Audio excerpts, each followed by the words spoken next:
बच्चों, आज हम पढ़ेंगे कक्षा 9वीं के हिंदी विषय के गद्य खंड का पाठ 2 लासा की ओर। है ना बच्चों, लासा की ओर यह पाठ आज हम पढ़ेंगे।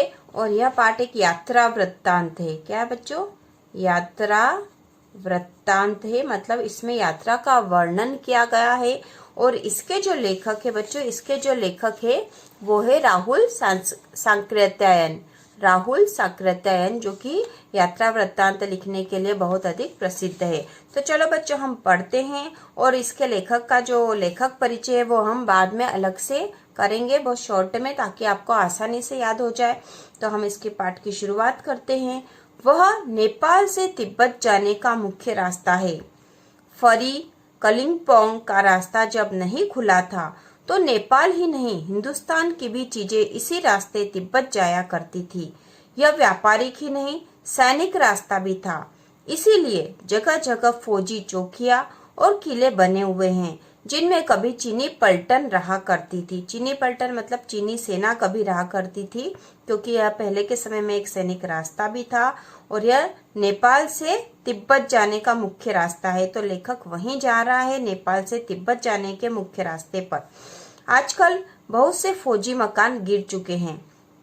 दुर्ग के किसी भाग में जहां किसानों ने अपना बसेरा बना लिया है, वहां घर कुछ आबाद दिखाई पड़ते हैं।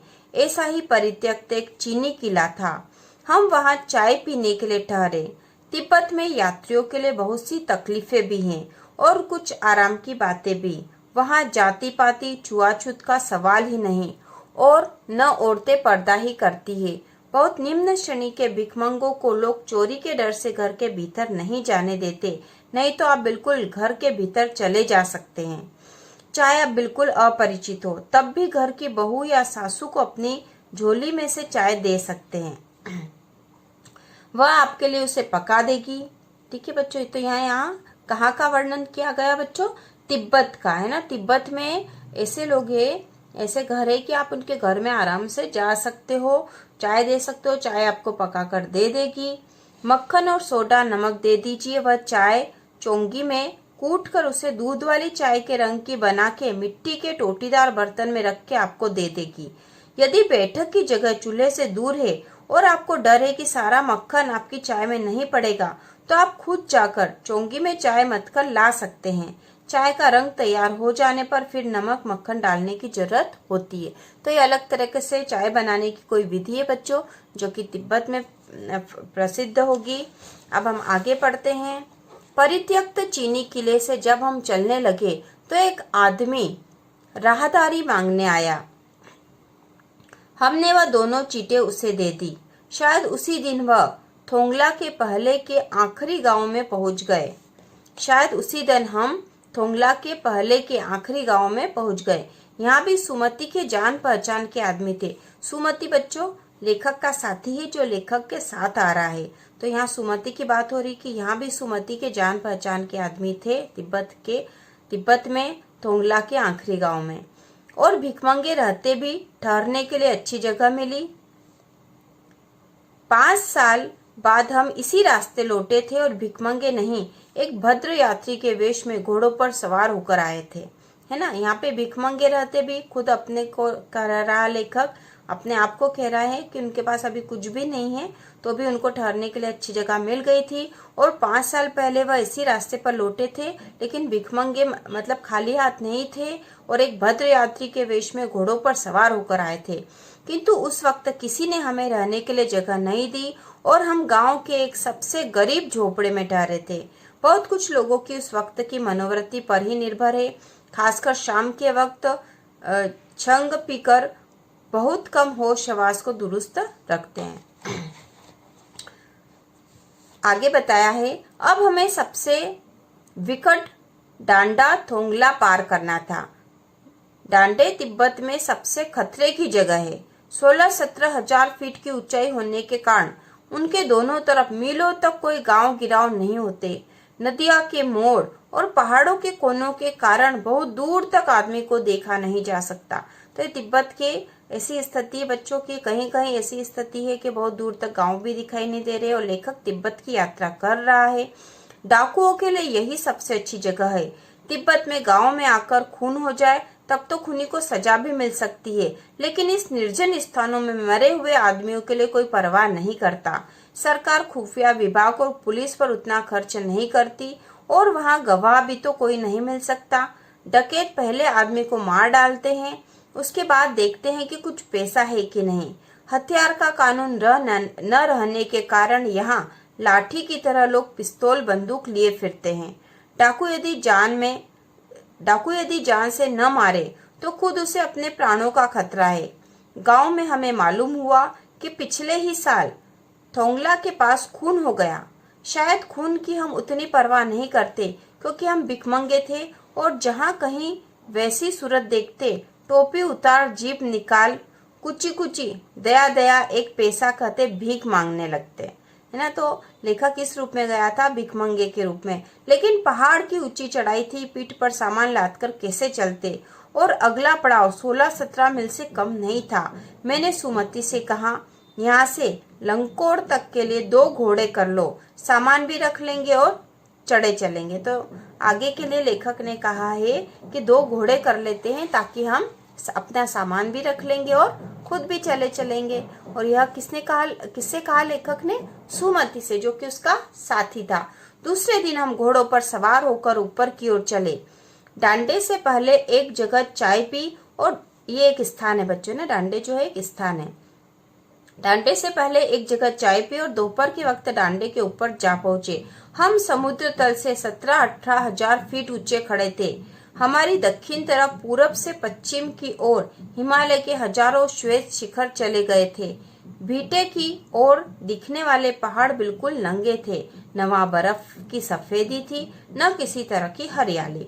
उत्तर की तरफ बहुत कम बर्फ वाली चोटियां दिखाई पड़ती थी। सर्वोच्च स्थान पर डांडे के देवता का स्थान था, जो पत्थरों के ढेर, जानवरों की सींगों, रंग बिरंगे कपड़े की झंडियों से सजाया गया था। तो यहाँ पर ये डांडे नामक जो स्थान है बच्चों, उसके बारे में पूरा बताया गया है। अब हमें बराबर उतराई पर चलना था, तो लेखक चढ़ तो गए थे ऊपर, है ना, चढ़ के उन्होंने बता दिया वहाँ क्या क्या स्थिति थी। अब वो उतराई पर चलना था, मतलब उन्हें उतरना था। चढ़ाई तो कुछ दूर थोड़ी मुश्किल थी, लेकिन उतराई बिल्कुल नहीं।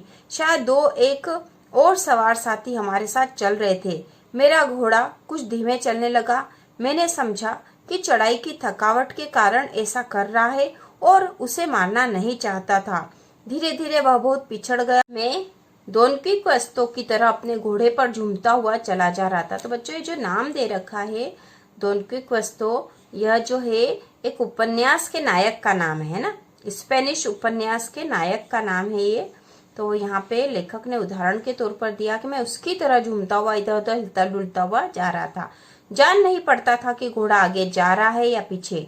जब मैं जोर देने लगता तो वह और सुस्त पड़ जाता।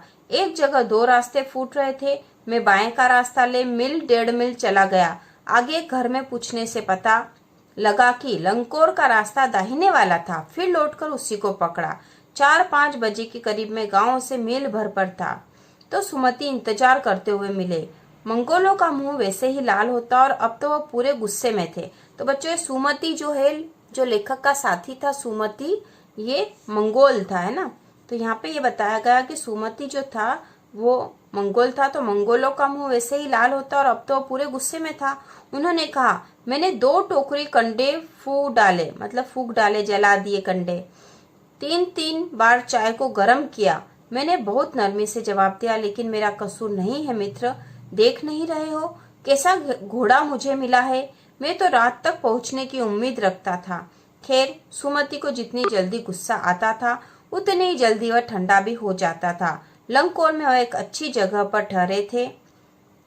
यहाँ भी उनके अच्छे यजमान थे। पहले चाय सत्तू खाया गया, रात को गर्मा गर्म थुक्पा मिला, है ना, वहाँ का भोजन है बच्चों थुक्पा। तो रात को गर्मा गर्म थुक्पा मिला उनको, चाय नाश्ता हुआ, क्योंकि सुमति के यजमान वहाँ पर थे। सुमति बच्चों एक भिक्षुक था तो उनके यजमान थे जो कि उनकी आवभगत करते थे। अब हम तिंगरी के विशाल मैदान में थे, जो पहाड़ों से घिरा टापू सा मालूम होता था, जिसमें दूर एक छोटी सी पहाड़ी मैदान के भीतर दिखाई पड़ती है। उसी पहाड़ी का नाम है तिंगरी समाधिगिरी। आसपास के गांव में भी सुमति के कितने यजमान थे। कपड़े की पतली पतली चीरी बत्तियों के गंडे खत्म नहीं हो सकते थे क्योंकि बोध गया से लाए कपड़े के खत्म हो जाने पर किसी कपड़े से बोध गया का गंडा बना लेते थे। बोध गया का गंडा बना लेते थे मतलब ये है कि उस कपड़े के एक कपड़े में गांठ लगा दी जाती थी, मंत्र की गांठ लगाती जाती थी मंत्र बोलकर, जिससे कि वो बोध गया का कपड़ा हो जाता था। वह अपने यजमानों के पास जाना चाहते थे। मैंने सोचा यह तो हफ्ता भर उधर ही लगा देंगे। मैंने उनसे कहा जिस गांव में ठहरना हो उसमें भले ही गंडे बांट दो, मगर आसपास के गांव में मत जाओ। इसके लिए मैं तुम्हें लासा पहुंचकर रुपए दे दूंगा। सुमति ने स्वीकार किया। दूसरे दिन हमने भरिया ढूंढने की कोशिश की। भरिया बच्चों जो बोझ उठाकर चले ना, बाहर उठाकर चलने वाला जो मजदूर है उसको भरिया कहा गया है यहाँ पे। लेकिन कोई न मिला। सवेरे ही चल दिए होते तो अच्छा था, लेकिन अब 10-11 बजे की तेज धूप में चलना पड़ रहा था। तिब्बत की धूप भी बहुत कड़ी मालूम होती है। यद्यपि थोड़े से भी मोटे कपड़े से सिर को ढाक ले तो गर्मी खत्म हो जाती है। आप 2 बजे सूरज की ओर मुंह करके चल रहे हैं। ललाट धूप से जल रहा है और पीछे का कंधा बर्फ हो रहा है। फिर हमने पीठ पर अपनी अपनी चीजें लादी, डंडा हाथ में लिया और चल पड़े। यद्यपि सुमति के परिचित तिंगरी में भी थे, लेकिन वह एक और यजमान से मिलना चाहते थे, इसलिए आदमी मिलने का बहाना कर शेखर विहार की ओर चलने के लिए कहा। तिब्बत की जमीन बहुत अधिक छोटे बड़े जागीरदारों में बटी है। इन जागीरों का बहुत ज्यादा हिस्सा मठों के हाथ में है ना, मठों के हाथ में, जो बौद्ध मठ होते हैं। अपनी अपनी जागीर में हर एक जागीरदार कुछ खेती खुद भी करता है, जिसके लिए मजदूर बेकार में मिल जाते हैं। खेती का इंतजाम देखने के लिए वहां कोई भिक्षु भेजा जाता है, जो जागीर के आदमियों के लिए राजा से कम नहीं होता। शेखर की खेती के मुखिया भिक्षु बड़े भद्र पुरुष थे। वह बहुत प्रेम से मिले। हालांकि उस वक्त मेरा भेष ऐसा नहीं था कि उन्हें कुछ भी ख्याल करना चाहिए। यहाँ एक अच्छा मंदिर था जिसमें कंजूर मतलब बुद्ध वचन के अनुवाद थे ना, बुद्ध के जो वचन थे उनके अनुवादों को यहाँ कंजूर कहा गया है, कि हस्तलिखित 103 पोथियां रखी हुई थी। मेरा आसन भी वहीं लगा। वह बड़े मोटे कागज पर अच्छे अक्षरों में लिखी हुई थी। एक एक पोथी 15-15 सेर से कम नहीं रही होगी। सुमति ने फिर आसपास अपने यजमानों के पास जाने के बारे में पूछा। मैं अब पुस्तकों के भीतर था, इसलिए मैंने उन्हें जाने के लिए कह दिया।